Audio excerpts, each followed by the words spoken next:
Why getting tapped in Jiu Jitsu is not a failure. Well, it's actually a failure in one sense. It means that you didn't adjust defensively in time to prevent the tap. But that's all it means. The tap says nothing about you as a person. It says nothing about you as a jiu-jitsu practitioner.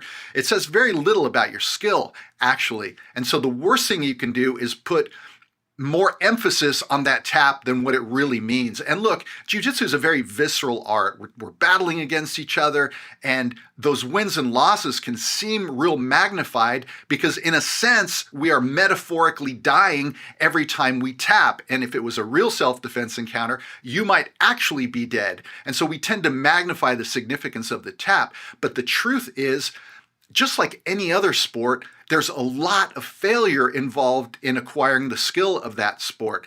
And in jiu-jitsu, you're going to tap throughout your entire journey, and that's never, ever going to change. The ratio of taps versus you getting the tap will certainly change over time. With skill, that ratio is going to get better in your favor, but tapping never really goes away.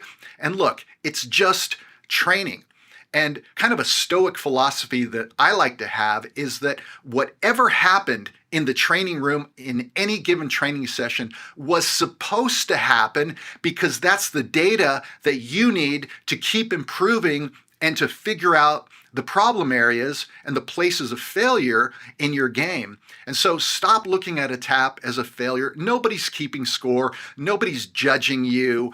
Those things are only coming from you. Don't get too high when you do well. Don't get low when you get tapped. This is part of the journey, and it's going to teach you some really valuable lessons about resilience and showing up and continuing to chip away at this art, even though there's a lot of failure.